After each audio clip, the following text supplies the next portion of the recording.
Manx Radio Sport.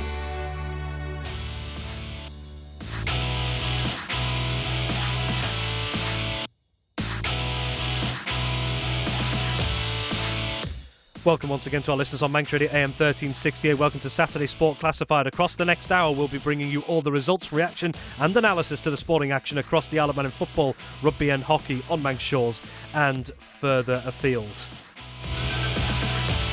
A reminder as well to those looking to tune into Radio Caroline, we will be rejoining Radio Caroline at the conclusion of this programme. And if you want to tune to Radio Caroline right now, that is continuing right now on the Radio Caroline website. Visit radiocaroline.co.uk.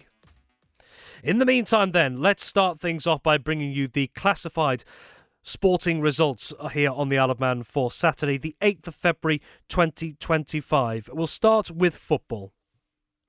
The Ecap FA Cup first round. Laxey 4, St George's 1. Ayr United 1, Corinthians 0. Pulrose United 3, Colby 4. Ramsey Youth Centre and Old Boys 1, Ramsey 2. Peel 2, Union Mills 2, Union Mills win on penalty shootout. Russian United 2, Braddon 1 after extra time. St Mary's 5, Douglas and District 0. Governors Athletic versus Foxdale postponed due to an unfit pitch. Ardern and Drug Unlimited Division 2. Douglas Royal 3, Douglas High School Old Boys 1. Michael United 6, Maloo 2. In Canada Life Combination 1. Foxdale versus Russian United awaiting result. Union Mills 1, St Mary's 1. Onken versus Ayr United, a home walkover to Onken, Ayr United unable to field a team. Ramsey versus Peel awaiting result. Ardern and Drug Unlimited Combination 2. Douglas High School Old Boys versus Douglas Royal, a home walkover to Douglas High School Old Boys, Douglas Royal unable to field a team. Braddon versus Pulrose United postponed due to an unfit pitch. Castletown 1, Ramsey Youth Centre and Old Boys 1. Douglas Athletic versus Colby, an away walkover to Colby, Douglas Athletic unable to field a team. And in the Canada Life Women's Floodlit Cup final second leg, Peel versus Corinthians, a late kick-off at 6 p.m. Turning our attention now to rugby. The Regional 2 Northwest. Douglas 43, Eccles 21. Women's NC2 North-South. Vagabonds Ladies 63, Winnington Park 0. And Counties 3 ADM Lancashire Cheshire. Vagabonds 29, Duckenfield 15.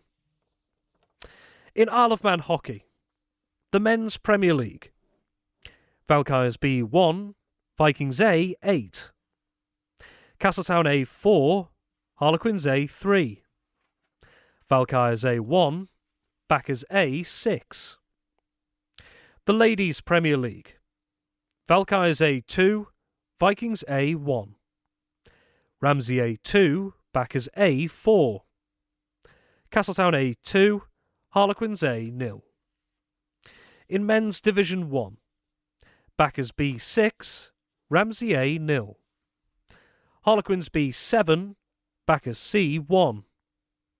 Castletown B versus Vikings B awaiting result. In Ladies Division 1, Castletown D 2, Backers B 2. Valkyries B 12, Vikings B 0. Castletown B 6, Castletown C 0. In Men's Division 2, Backers Colts versus Vikings C, an away walkover to Vikings C, Backers Colts unable to field a team. Valkyries C 1, Castletown C 1. In Ladies Division 2, Valkyries C 4, Vikings C 1. Ramsey B 1, Backers C 8. Castletown E versus Harlequins B awaiting result. The Mixed Under-15s League. Vikings A versus Backers awaiting result. Vikings B versus Valkyries, an away walkover to Valkyries, Vikings B unable to field a team. And Castletown Sabres versus Harlequins is the late pushback. The game begun at 5 p.m. Those are your classified sporting results on the Isle of Man for Saturday, the 8th of February 2025. And just in the last few seconds, we have had an update from the footballing side of things as well, a result we were waiting for. From Canada Live Combination 1, it has finished Ramsey 3, Peel 0.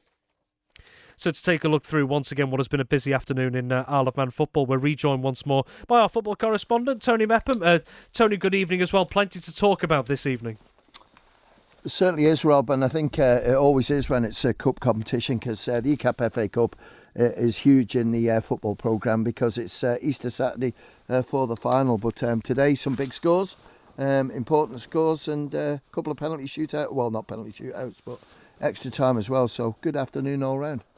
Indeed, let's dive straight into the Ecap FA Cup first round proper fixtures taking place today, and one of the all Premier League ties took place at Glen Road this afternoon. Laxey, who've had a hot and cold season so far in the league this season, up against a St George's team who were fighting towards the bottom for much of the league campaign so far, but have picked up some really good results in recent weeks to really give themselves a fighting chance toward the bottom of the table. St George's may have been hoping for an upset today, but not to be. Laxey, they've been clinical today, Tony. They've beaten St George's by 4-1. They certainly have, and that man again, isn't it? It's 8 goals now in 3 games, Rob. Eric Hill, so well done to him. Not quite the hat-trick today, but we'll let him off.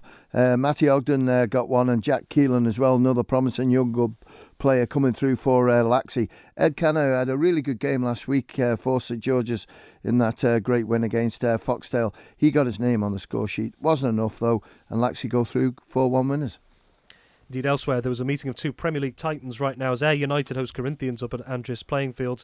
Ayr United recently, in terms of the league, Tony, it's been not quite Ayr United's high standards. They've slipped back just a little bit, and that's allowed Corinthians to leap above them in the standings in the league going into today's games. But Ayr United making an impression today, and that might do something for confidence, might it, Tony, beating Corinthians by 1-0. It will do, but I don't think it helps Nick Hurt. He wants his players back, the ones that are struggling with injury at the moment and not available. And certainly today, there weren't too many chances from what I hear. I'm sure one or two other people might have different views of it. But Jamie Callister was who got the goal, the captain for Ayr United. I think Corinthians were limited to chances, as you rightly say, in the league. Struggled of late, but I can understand. I look at the players that they're missing, and certainly Johnny Shields, he's a big player for them. But doesn't matter, 1-0 or 10-0, you go through to the next round, and that's what's happened here today for Ayr United. Indeed, and then a meeting of 2 Division 2 sides at Springfield Road, the pitted Pulrose United up against the Colby team, pushing towards the top of the table at the moment in Division 2 as well, certainly for the promotion playoff, so the automatic promotion places, I should say, in fact, and a 7-goal thriller today, Tony. This is a game that seemed to be very topsy-turvy indeed, sort of swayed one way and another, but the Southerners just about coming out on top. They've beaten Pulrose United by 4-3. Sounded very entertaining. Yeah, and I think that's a really good result for Pulrose. I know they've lost, but, you know, when you look at where Pulrose were a couple of years ago, credit to everybody that's worked so hard in that club to make things right. And today, they just kept chipping away at Colby. You know what you're going to get from Colby. Carl Hickey's so physical. He's a really good player and a good goal scorer. And with Steve Collister's injury, there's a bit more responsibility on Carl as well. And he got a hat-trick today. Nick Clegg got one as well. But for Pulrose, it was James Clark, Callum Holden, and Kieran Smith, who's a proven goal scorer for St Mary's before his transfer to Pulrose. Unlucky to Pulrose, but really good result that for Colby. Indeed, and then there was a Northern Derby as well. So Division 2, Ramsey Youth Centre and Old Boys, again a bit like Colby, pushing toward the top of Division 2 at the moment, up against their nearby neighbours, Ramsey of the Canada Life Men's Premier League. And a close contest here today. The Canada Life Men's Premier League side, Ramsey, just about coming out on top in this by 2-1. And it was, got no goal scorers on this, but I think it was really tight as well, and it's a Northern Derby, so it's all to play for. And I'll see if I can get a centre text. I have those scores for you. From the Ramsey side of things, it was Alfie Scott and Ollie Ayres who grabbed the goals for Ramsey, and then an 89th minute consolation from Ramsey Youth Centre and Old Boys from Harry Grant. Yeah, and well done to Ollie Ayres. I don't know where he's come from, because he's a new name for me over the last sort of 3 or 4 months, but he's scoring plenty of goals for Ramsey. Alfie Scott, I spotted him a couple of years ago, and I just thought he's going to be a really good player, and he's proven to be that as well for Ramsey. But again, Ramsey Youth Centre just proving, Rob, that place they are in League Division 2 is not a false position, because today they played against one of the top sides in the Premier League and only just lost out 2-1.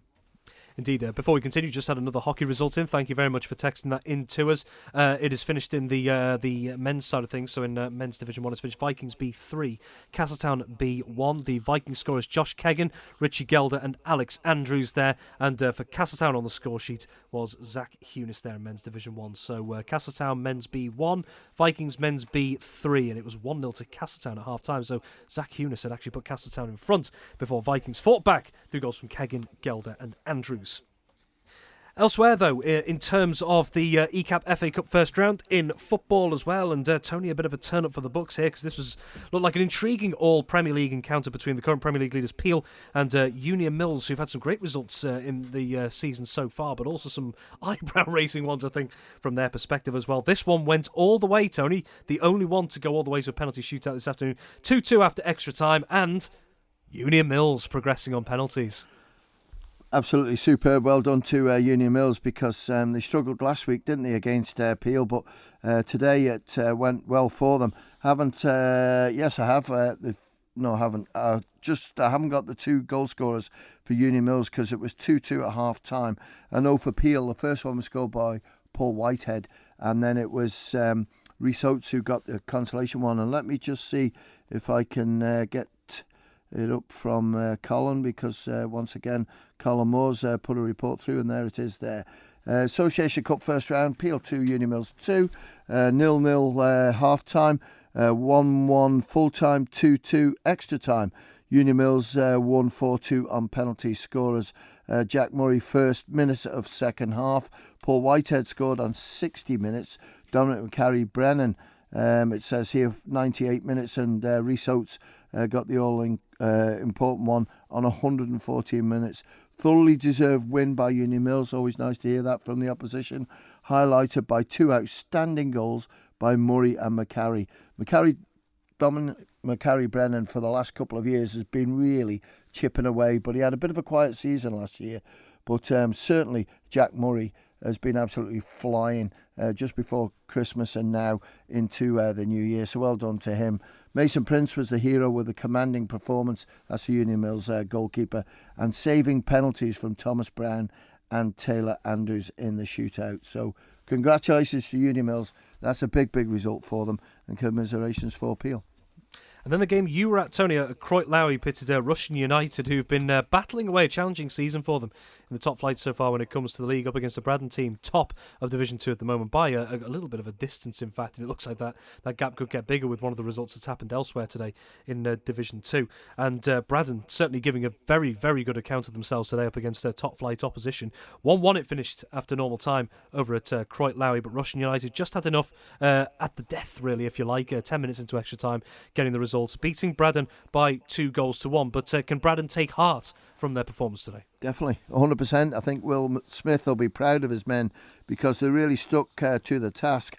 Let's talk about the game, how it went. Well, Liam Kane, we knew when he transferred from Michael to Braddon, he was going to bring a lot to them. And he's one of those sort of players, Rob, that he's an out-and-out goal scorer. He really is. And everyone used to remark on Callum Morrissey and how he defended, or not defended, but he got possession of the ball with his back to the other player, and he can do that as well. He can round them, nudge them away.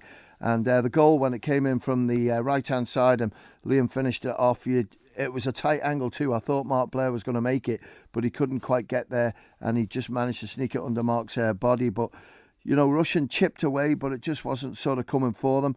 And then, Braddon had chances as well. Liam Kane, 2 or 3 good chances, but it wouldn't quite go for him just before half-time. Second half, totally different. It just changed a little bit, and it was sort of swaying towards Russian.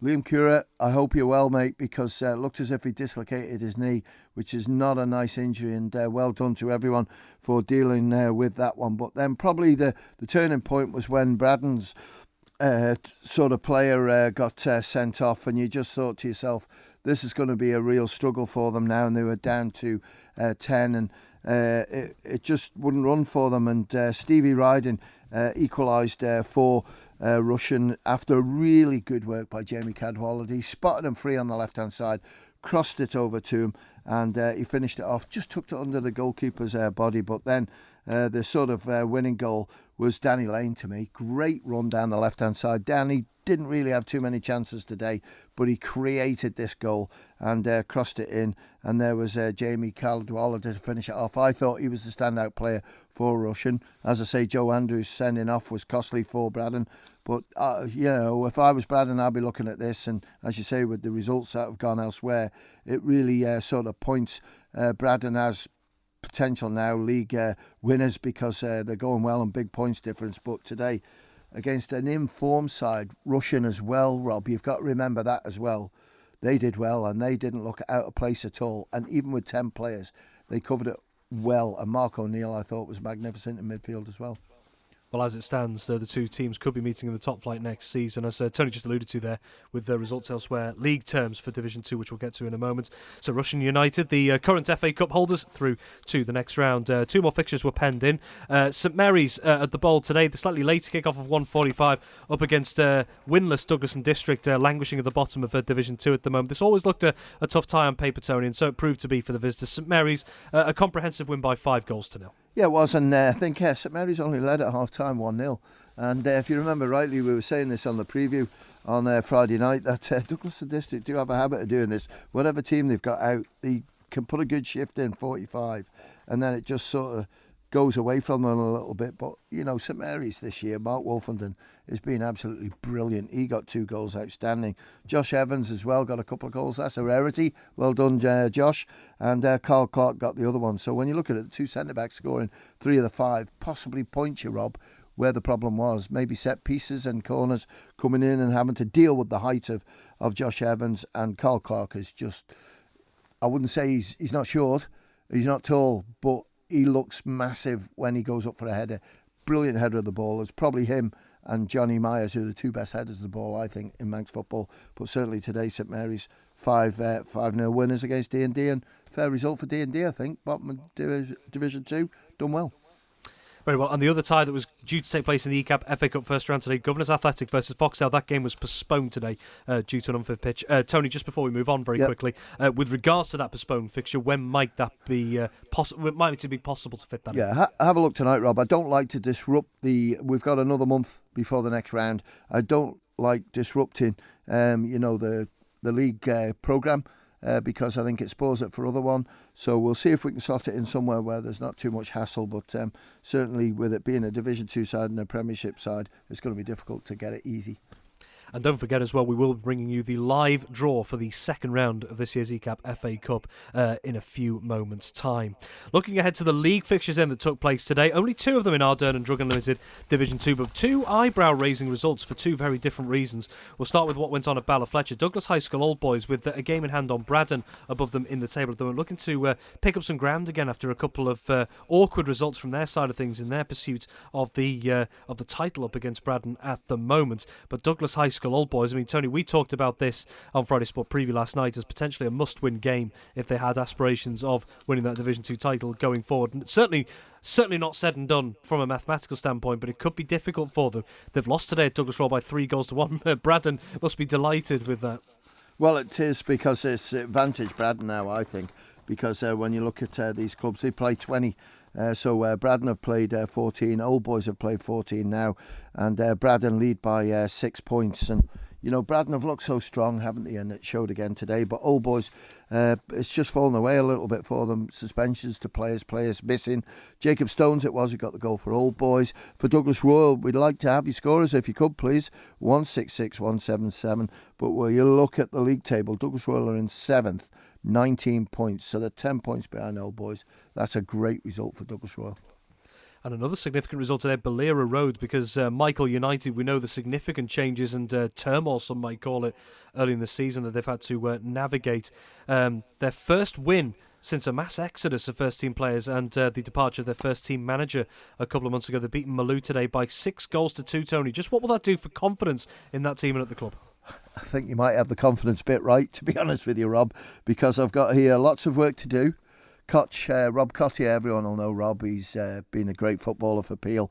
Has taken over as manager, and Michael Corlett's there as a coach, with a very young squad, all 22 years or under. That's Rob Cottier's 42, and the beers are flowing right now. So that just shows you how much that result meant to them, because let's face it, that was a real kick in the teeth with all the players leaving them, Rob. It's never nice to see, but whatever the internal reason that caused it, hopefully Michael are a big enough club to survive it, and I think they are. And when you throw in all the damage that they've just dealt with, the goals bent, the dugouts wrecked, the boilers, everything with the storms, it's such a massive lift to get a result like this. And if you're drinking, drink well, boys, because you deserve it with that result today, because I have felt so sorry for this club to be left where they were, but they're just showing tremendous character, and they've done it today, because Nathan Farragher, he got 3 of the goals. Owen Hurt, that's Nick's son, he got 1. Jensen Artis got a goal, and Ryan Higgins. Haven't got Malou's goal scorers, but that's a tremendous result. Well done to everyone. Let's quick look through the combination leagues. We're still awaiting a result on Foxdale versus Russian United, Canada Live combination 1, but I'm getting the signal from Tony. We may indeed have an update. We have, and thanks to everyone coming through, Russian United and Foxdale. For Russian United, it was a 4-2 win. For Russian United, it was Ollie Condon with 1. Jordan Watterson, I think, got a couple of goals.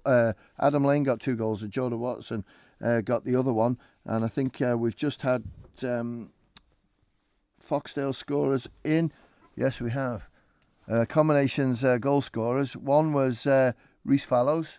And look out, guys, he's back. Lee Gale, 3 months been away, ventured. Hope you've had a good holiday, Lee. I'm sure you look pretty well today, nice and brown. I've seen the pictures, but he's back in and didn't waste long, did he? One picture, no, I didn't see the white bits. I've just seen where his brown physique is looking good. I think that's enough descriptions, Tony, there. I think we'll leave that conversation there, Tony. The only fact we know is that Lee Gale has scored today, as you say, on his return from travelling over the last couple of months. Anyway, let's move swiftly on, shall we? Union Mills versus St Mary's in Canada Live combination 1 finished all square, 1-1. Yes, it did, and well done to Mills again. I haven't got the scorer. The text us through, please, but for St Mary's, it was Chris Dowling who got the goal. Onken versus Ayr United. That was awarded as a home walkover to Onken. Ayr United sadly unable to field a team. One of the results that came through to us just as the programme started, Ramsey beating Peel by 3-0. Yeah, and Peel, after that good result last week, what was it, 5-0? And Ramsey today, I haven't had a chance to look at the league tables just yet, but that puts them right up there, because Russian winning, they're on 42 points. Then we've got Onken, who have been awarded the 3 points. They're on 39. And then you've got Ramsey with that win on 34. But Ramsey do have games in hand against Russian and Onken. But today it was Connor Bloomer with 2 of the goals, and Harry Blissett got the other one. And then Ardern and Drug Unlimited combination 2. We did have 4 games originally penned in for this weekend. Just the one went ahead today, and that was between Castletown and Ramsey Youth Centre and Old Boys. That finished 1-1. Yes, it was. And, Castletown's goal scorer was... I think it was Hall who scored in the last minute to equalise. It was 0-0 at half-time. Haven't got Ramsey Youth Centre's goal scorer. Well, just to clarify as well with what happened with the other fixtures, Douglas High School Old Boys versus Douglas Royal, that was awarded as a home walkover to Douglas High School Old Boys. Douglas Royal unable to field a team. Braddon versus Pulrose United, that was postponed because the pitch failed a late pitch inspection, so that'll be rearranged in due course. And Douglas Athletic versus Colby, that was an away walkover to Colby. Douglas Athletic unable to field a team. I can just give you some news if you want, Rob, on that Braddon one, because Nick Cowell, who was the appointed official, had a look at the pitch and just said, no way, the safety side of it. And Braddon accepted that, because at the top part by the step, they've got a bit of a problem there. But I thought it was really nice from the clubs. They've come back to me and said, the referee, because he travelled, is entitled to his match fee. He didn't take it. So absolute credit to Nick Cowell for that one. And, unfortunately, Braddon have got a little bit of a problem at the top part of the pitch.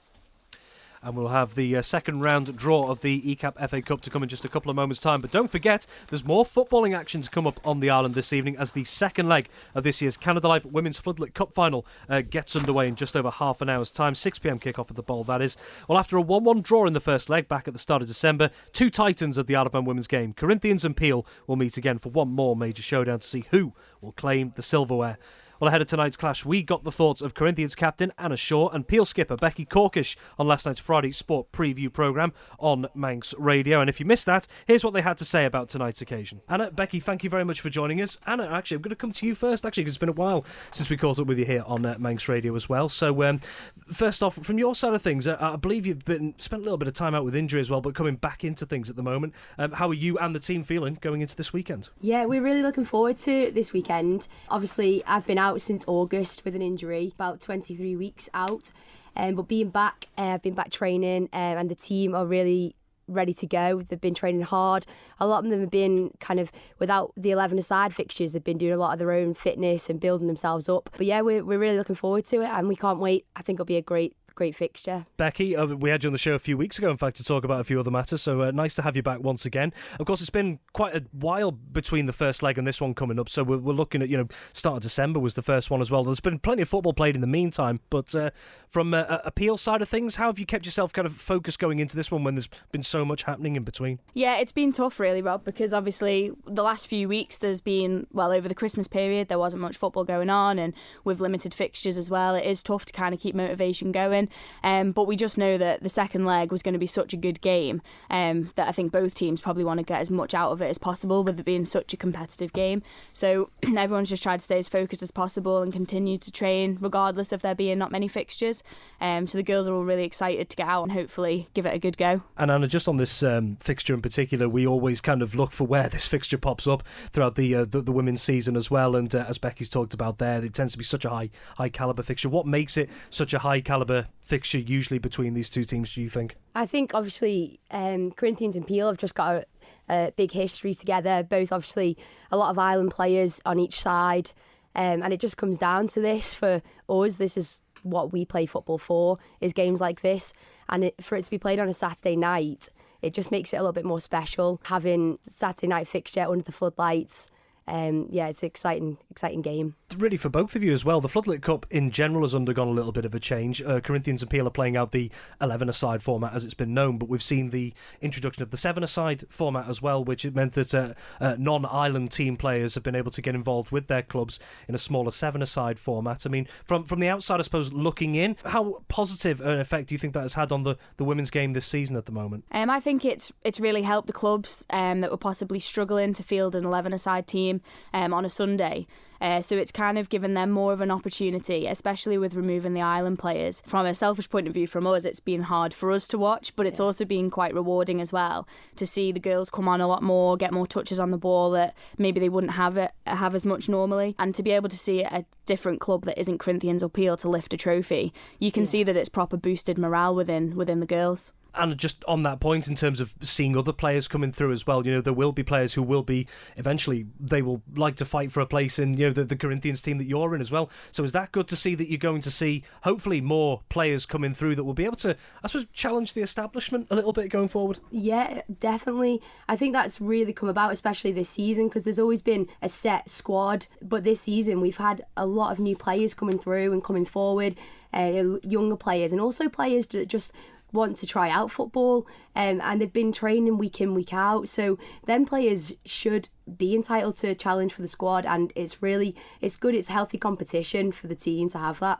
Again, a question really for both of you. Obviously the Floodlit Cup this season alongside with the league, of course, and also the Women's FA Cup, but where do you two believe the Floodlit Cup ranks in terms of the women's competitions on the island? It's funny really, because I think personally for me you want to win the league. However, lifting a cup with a crowd is so much better than being presented the league trophy at the end of the game, or the end of the season, I should say. I think in past years, obviously, it all comes down to the Peel versus Corinthians game, and whoever tends to win that game, you kind of know that that's probably the league winners.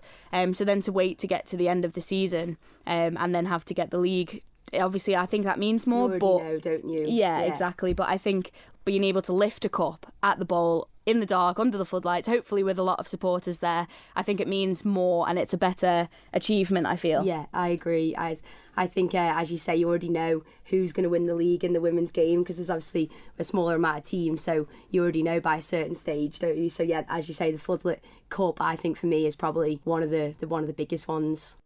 Corinthians women's captain Anna Shaw and Peel women's captain Becky Corkish ahead of tonight's Canada Live Women's Floodlit Cup final second leg. Both teams level at 1-1 on aggregate. That second leg, that ultimate showdown, if you like, kicking off tonight at the Bowl at 6 p.m. So if you're looking to take in some footballing action in the next half an hour and you've got a little bit of time to spare in the evening to support the women's game on Ireland, do get down and watch that, because it is an example of a showcase, really, of some of the top women's players that we have here on the Isle of Man.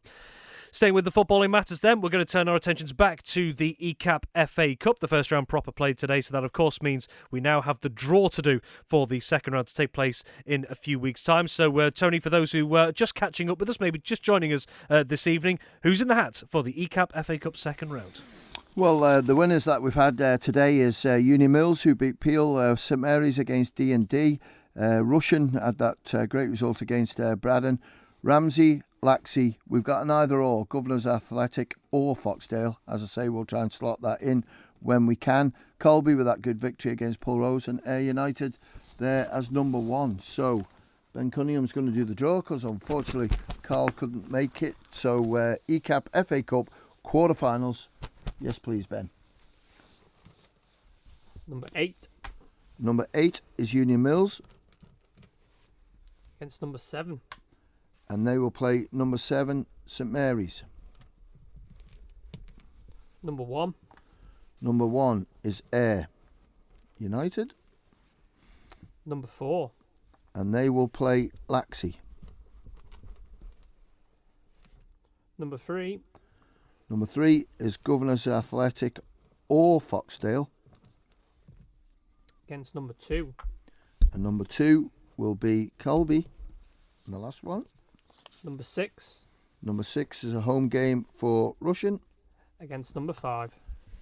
And number 5 is Ramsey. I think you've got the draw there, Rob, but I'll just run through it just in case. The first one out of the hat was Union Mills at home against St Mary's. The second game is Ayr United against Laxey. That's a belter. Governors Athletic or Foxdale will have a home tie against Colby. And the remaining game is Russian back at Croytlowy again against Ramsey. Well, looking at those 4 ties, Tony, any in particular stand out there just at the moment? Well, I think you've got to look at Ayr United against Laxey, because Ayr bounced back today. Laxey, Jekyll and Hyde, but today, good result against St George's. If Governors could win against Foxdale, which I think is going to be a tough game for them, with Lee Gale being back in there, but it's a Division 2 tie, isn't it, in the quarterfinals. Russian against Ramsey. Russian can play better than they played today. I think the crowd sussed that one out, but against Ramsey, that'll make a tie, because those two sides both would love to be in the semi-finals. And Union Mills against St Mary's. As I've said to you just before Christmas, I just thought St Mary's were gathering a bit of momentum with the players that they've got in there.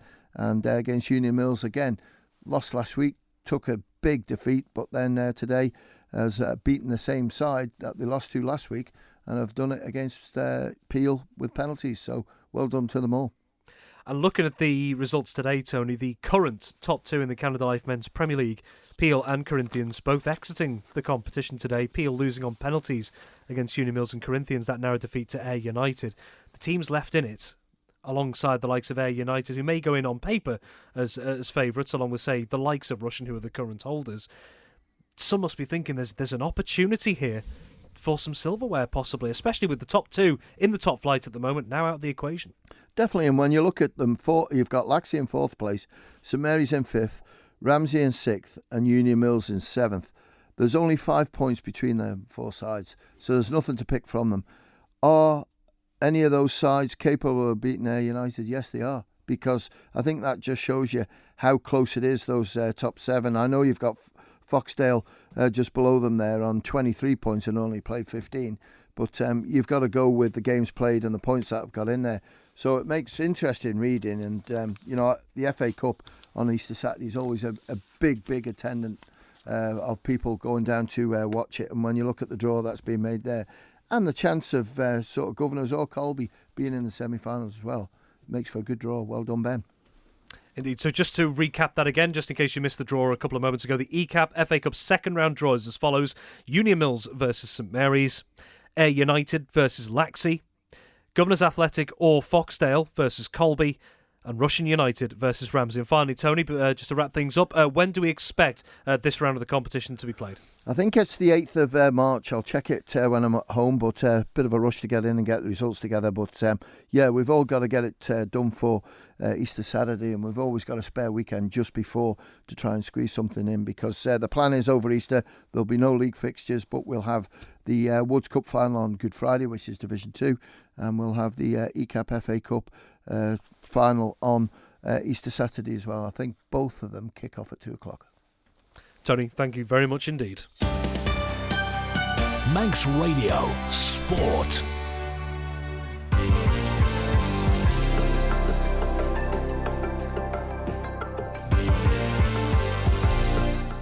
Turning to rugby now, and it was a busy schedule here on the Isle of Man today, with 3 of the Isle of Man sides in competitive action, including a doubleheader at Ballyfletcher today for both Vagabonds ladies and men's sides. Douglas looking to get a game that's been cursed over the last few weeks underway. Third time of asking to play Eccles in Regional 2 Northwest. It's been a very positive day all round for the Isle of Man sides across the respective divisions. And to go through everything as usual is our rugby correspondent Dave Christian. So Dave, a very good afternoon indeed for the Isle of Man sides. Just tell us how it all unfolded. Yeah, it was exceptional for Douglas. They've picked up a bonus point win. They've climbed a place in the table. They're now up to 7th. They've gone ahead of Widnes, who didn't play today. Altrincham Kersal, though, did play. They won away at Crewe and Nantwich and are just above Douglas. But next week it is that Altrincham versus Widnes game. So we'll see if Douglas is can potentially grab 6th, and then they're not too far away from 5th place after that. But a little charge needed coming towards the end of the season, and I think Douglas are just starting to build a little bit of momentum. Today they led 29-7 at half-time. First half tries from Kyle Martin and Jonty Cope, who got 2 each. Nathan Robson, fit again from his man flu, added 3 conversions and a penalty. In the second half, though, Eccles staged a little bit of a fight back, but Douglas closed the game out. Tries from Gihard Vazagi and Harry Cartwright, and 2 more Robson conversions made really sure of it. So happy day for everybody down at Portachee. I think they've got some live music on. I think they'll all be watching the England-France game on the telly right now, but they've got some live music coming up there, so there'll be a little bit of a buoyant atmosphere down there at the Portachee clubhouse. Up at Vagabonds, it's been a slightly different season for them. They were winless until Christmas, and since 2025 got underway, they've won now 3 times from 5 games. So it's a much better start to 2025 than it was an end to 2024. They beat Duckenfield this afternoon 29-15. It hasn't gained them any places in County 3, ADM, Lancashire and Cheshire, but they are now closing in. They were bottom all the way through. Then Orrell picked up a points deduction, and Orrell are now bottom. But Vagabonds start to close in on the other teams now, so it'd be really good for them come towards the end of the season if they could finish away from the trapdoor. Duckenfield actually took the lead this afternoon, 4 minutes in. Dan McKinnon with a try wide out on the left, but Vaggers went straight back in. A penalty from Cam Finlay down the other end. And just after 20 minutes, Finlay grabbed a try for himself. He converted that too, and Vaggers were in front 10 points to 5. Tom Gascoigne then scored on the cusp of half-time, and when the teams turned round for the break, Vagabonds were 15-5 ahead. Early in the second half, 2 tries from Duckenfield number 8, Mike Canole. That levelled the score, 15-all, and everyone was looking at each other on the touchline rather nervously, worried that the Duckenfield comeback would continue. But midway through the second half, Vaggers struck twice in quick succession. Tom Gascoigne went in for his second, and then skipper Dan Bonwick sniped in from a penalty from close range. Cam Finlay converted both of those at 29-15 with 20 minutes to go.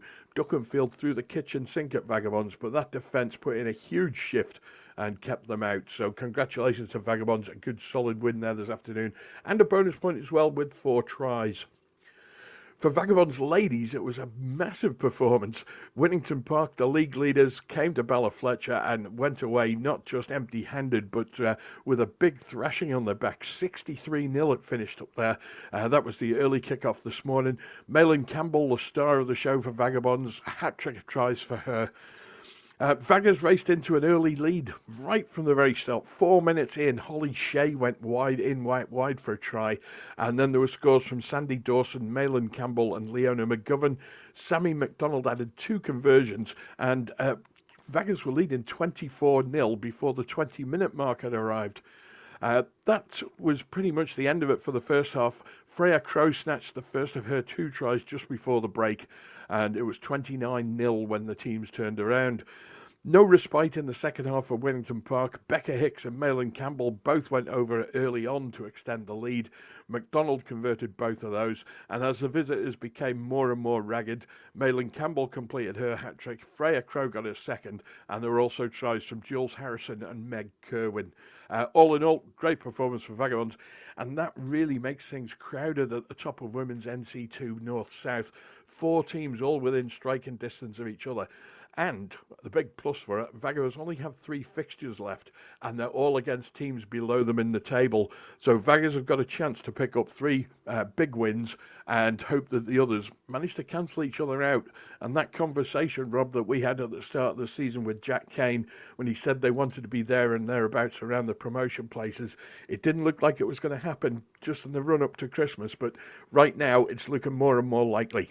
A great day for Vagabonds women.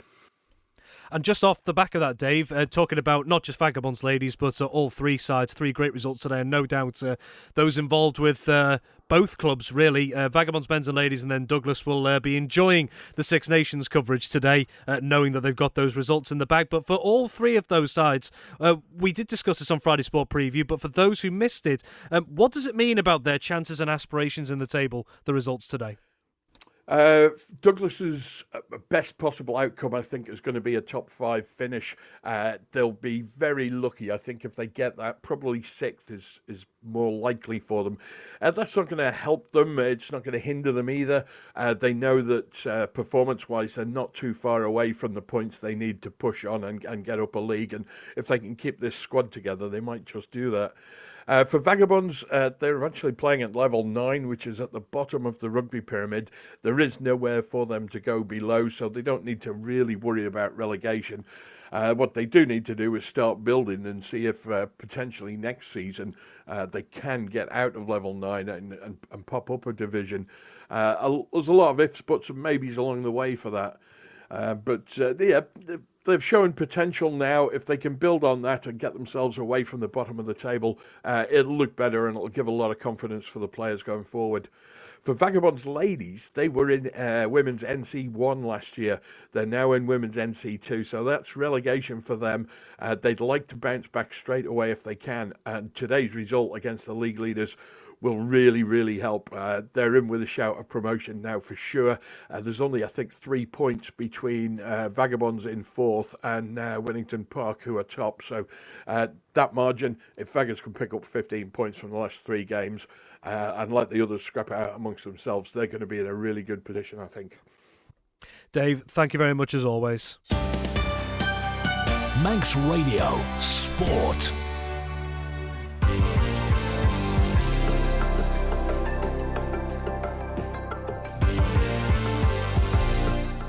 And finally this evening we're going to turn our attention to hockey in game week 4 of the Isle of Man men's and ladies seasons. Among the headlines going into this weekend, the 2 top flight leaders were looking to maintain their 100% starts, trying to make it 4 wins from 4 going into their latest clashes, and also a Southern derby awaited in the ladies Division 1 as well. Plenty of battles across the board, and to go through them, as always, is our hockey correspondent Ben Cunningham. Ben, very good evening. Evening, Rob. Well, let's start taking a look through some of those results. Then we'll start with both the top flight divisions. We'll start with the men's Premier League, and 2 12:35 pushbacks today. One of those at the NSC. Valkyries B, a tough season for them maybe on paper this season in the men's top flight. Up against the Vikings A side looking to defend that men's Premier League title that they won for the first time in a very long time last season. And Vikings A getting the job done today quite comprehensively against Valkyries B, winning by 8-1. Yeah, 8-1.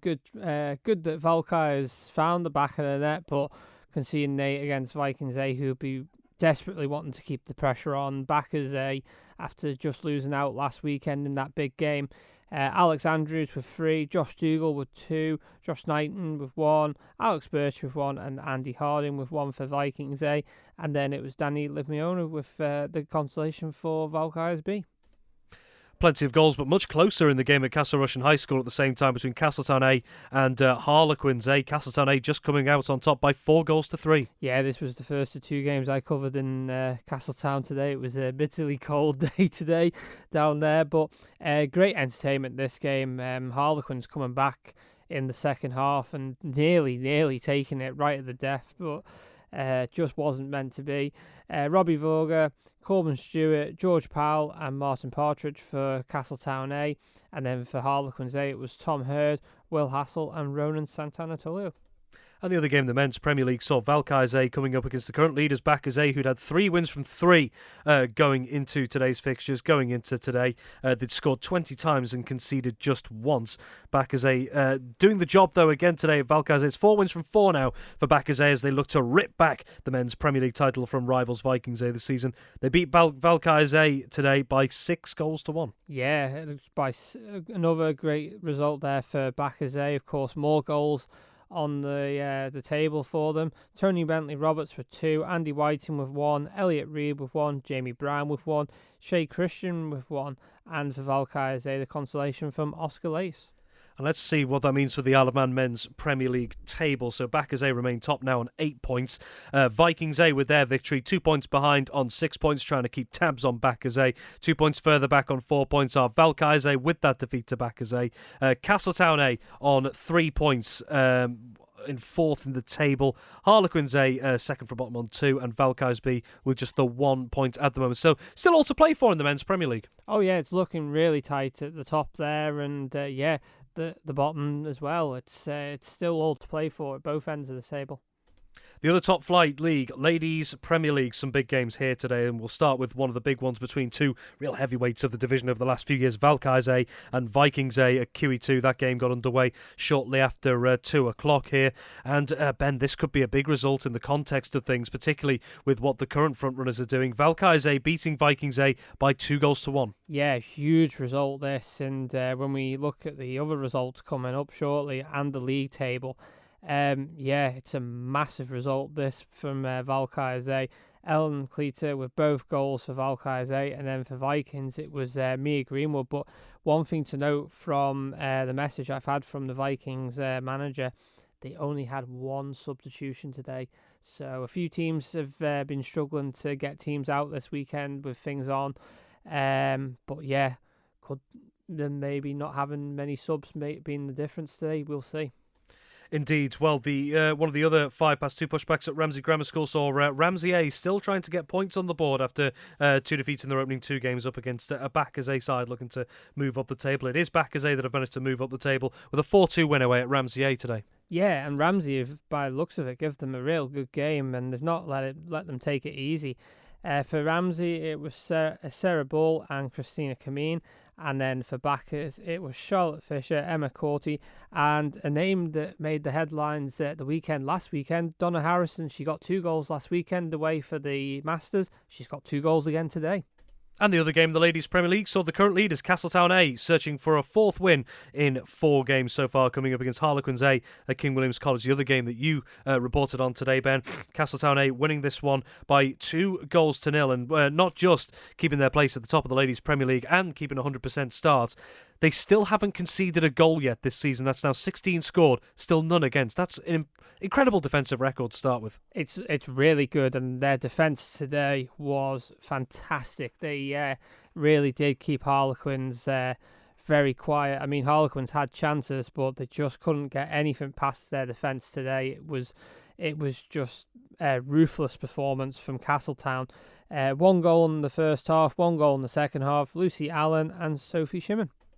And looking at what that does for the table, because that could be significant with that Valkyries A win over Vikings and Castletown winning, because Castletown A top 8 points from their opening 4 games, that 100% record, but they now have a 4-point gap over Backers Ladies A, who move up to second on goal difference on 4 points ahead of Vikings A, who are on 4 points, just now slipping below on goal difference after that defeat.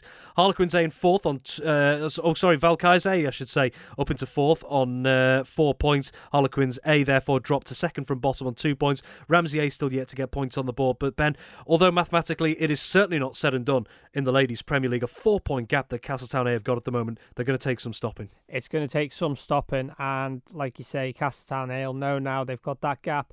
They need to maintain it and keep it. Looking at the bottom of the league, though, Harlequins and Ramsey. Of course, Harlequins played Ramsey last weekend and got that win over Ramsey. It's still all to play for that bottom spot and who will be relegated.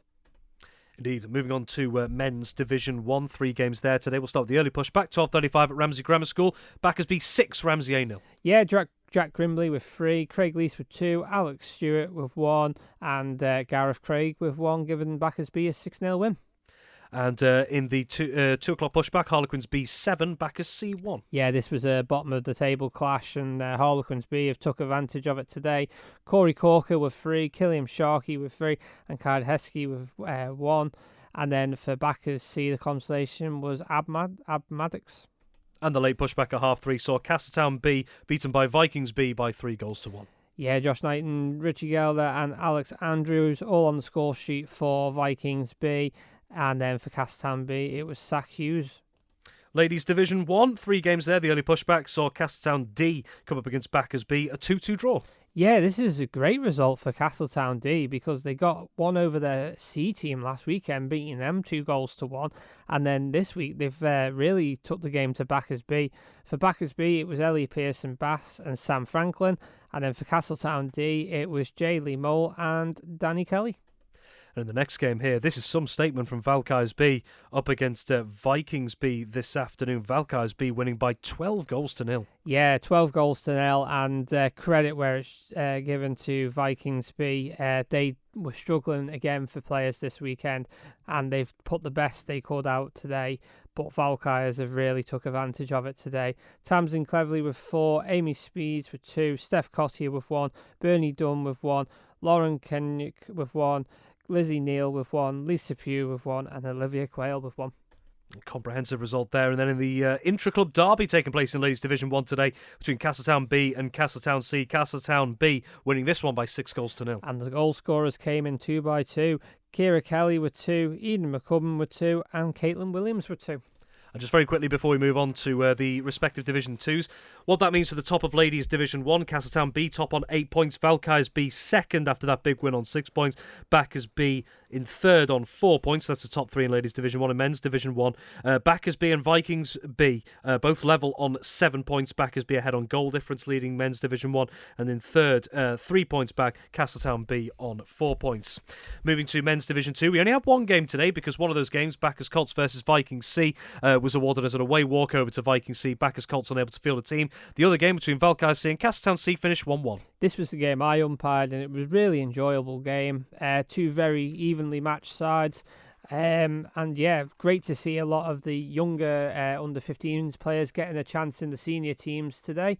Credit to Valkyries C, they had no substitutions, no available players, so they played with the full 11 for the whole game. And to get a 1-1 result was very well deserved.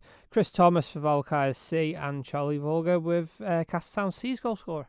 And looking at that table, Men's Division 2, the smallest league, in fact, with 4 teams in it. So that means Viking C currently top on 7 points. Only 1 point ahead, though, of Valkyries C on 6. And then below that, Backers Colts on 2 points.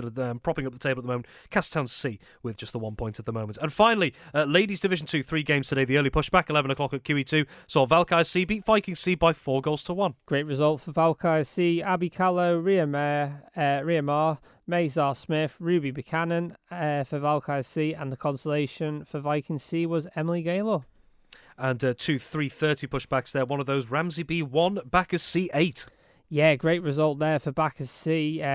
Julie Manning with 5 goals there. Sophie Parting, another name making the headlines last weekend for the Ireland junior teams, with 2 goals today, and Alina Wiseman with 1 for Backers C. And then the consolation for Ramsey B came from Jenny Lantry, which was a penalty flick. And the other result in Ladies Division 2 saw Castletown E beaten by Harlequins B by 4-0. Great result for Harlequins B, one they'll be absolutely over the moon with after losing to Castletown E in the bowl, and Laura Smith with all 4 goals.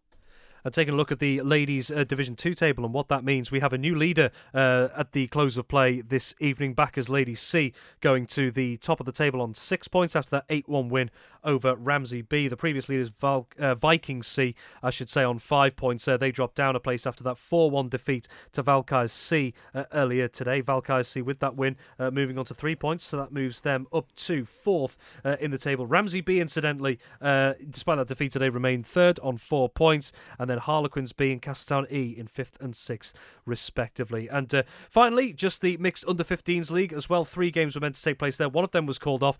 Vikings B versus Valkyries. That was an away walkover to Valkyries, with Vikings B unable to field a team. One of the other ones at the NSC saw Vikings A beaten by Backers by 6-1. Yeah, for Vikings A it was Alfie Kufa, and for Backers it was Grace Evans with 4 and Ryan Cartwright with 2. And one game which is still ongoing, pushed back at 5 o'clock at King William's College, Castletown Sabres versus Harlequins. Ben, have we had any score updates? Unfortunately, we haven't had any score updates. I have tried to get in contact with a few people, but obviously the game must be that entertaining than just ignoring me. I suppose they are preoccupied. There is a game going on. They're involved in some way or another. But I don't blame them. Yeah, Ben, looking at these at the moment, obviously a long way to go in the respective divisions, but maybe the ladies' Premier League aside, they're looking at the tables at the moment. There's still a lot of battles going on at the top and bottom of the divisions. Oh, absolutely. There's the league tables so far in all the divisions are looking really close. I mean, like we say, Castletown A and the ladies' Prem have got that 4-point gap. Question is, can they hold it? Yeah, we've still got a fair way to go in the respective competitions, but just 2 points between the top two in the men's Premier League. We're just looking at men's Division 1 here, in fact. Both the top teams on 7 points, Backers B and Vikings B. Backers B only ahead on goal difference. Absolutely, and the two have already met in the league, and it was a 1-1 draw last weekend, so they couldn't be split. So when they meet each other again in the next round of fixtures, it could be crucial. And in Ladies Division 2, of course, all change really with the results that have happened today. Backers C going to the top of the pile on 6 points, only by 1 point from Vikings C. That defeat, 4-1 defeat to Valkyries C, who've actually moved up a place in the table with that particular victory. So just 2 points separating the top 3 in Ladies Division 2. Absolutely. So Division 2 is looking really close, and yeah, going to be some big games coming up in the next couple of weeks. And finally, just looking at men's Division 2 there, just the 4 teams in that league, of course, but seems a bit of a 2-horse race at the top now at the moment, just a bit of a gap appearing because Vikings C are top on 7 points, Valkyries C just behind them on 6, but then Backers Colts 4 points further back on 2, and Castletown C with just the 1 point so far this season. But for Vikings C and Valkyries C there, Ben, obviously a long way to go. Both of them will feel they're right in contention to maybe push for promotion. Absolutely, and the two of them met last weekend, and it was a 4-4 draw, so it just shows how close them 4 teams can be in that league. It's only a small league, but it's still a good competitive league. And finally, actually, just before we wrap things up very quickly, did we get any comments today? We usually do, and it's always nice to hear about the quality of umpiring today as well, the commitment they put into the games. Absolutely. We got loads of comments, and it's great to hear from all the captains, them praising the umpires. We had an umpires recruitment drive just before Christmas, which I'm pleased to say we got 20 new umpires all signed up, which is great. So yeah, them all making really good debuts. Excellent. Well, Ben, thank you very much. And thank you as well for listening in, tuning in and joining us for Saturday Sport Classified. We'll now be handing back over to Radio Caroline. Have yourself a wonderful evening and also the wonderful rest of your weekend as well. But from me and the team here on AM 1368, it is bye for now. Manx Radio Sport.